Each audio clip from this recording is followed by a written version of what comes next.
كنتم خير أمة أخرجت للناس تأمرون بالمعروف وتنهون عن المنكر وتؤمنون بالله. Okay, and the next email is quite an interesting one from Zafir Khan from Kuwait, and he says everyone claims to follow the Quran and Sunnah, but in the end they end up attacking each other with the backing of Quran and Sunnah as well. And he said, how do we as common people differentiate and not fall to prey to these differences? First of all, I have to ask the questioner, what do you mean by everybody is claiming to follow the Quran and the Sunnah? And what do you mean by they keep attacking each other? Are you referring to the scholars? Yes, indeed, our scholars are following the Quran and the Sunnah. And whenever they differ, their differences are not out of their whims or desires. They have origins. The companions at the time of the Prophet ﷺ have different views, but they had the opportunity to go back to the Prophet ﷺ, consult him, and hear the right answer from him.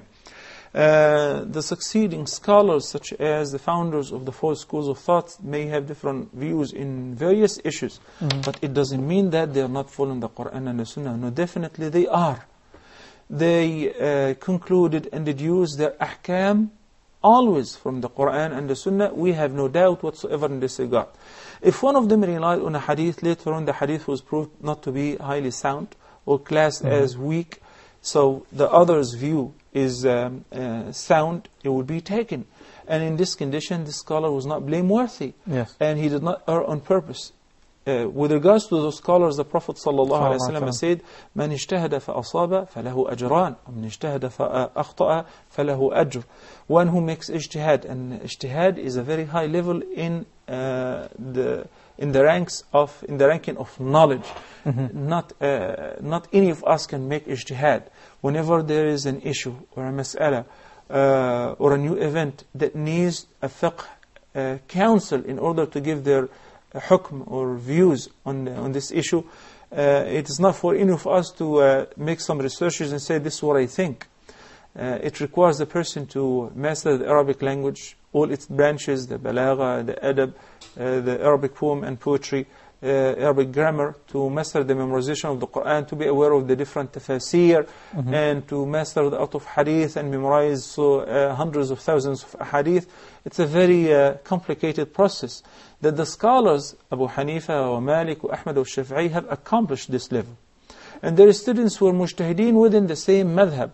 So if they made the ijtihad in order to verify or to find a ruling on a mas'ala, their ijtihad is valid 100%. Have they made the right opinion, they receive 2 rewards. And if they erred, but not on purpose obviously, because their main goal was to achieve and to find out the right answer, then they still earn a reward, a full reward for making the ijtihad. What about the followers? Later on we found that al-jumhur. Al-jumhur is a term we use to indicate that the vast majority of the scholars. So it is not always the same set of scholars. It varies. In one mas'ala concerning paying zakah on the jewelry, we found al-jumhur are of the view that it is not due on the woman's jewelry to pay zakah. While we find Imam Abu Hanifa is standing by himself and saying, no, it is due.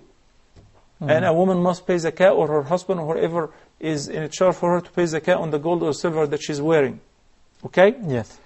But I found the opinion of Imam Abu Hanifa is more right, and it is much stronger in this regard.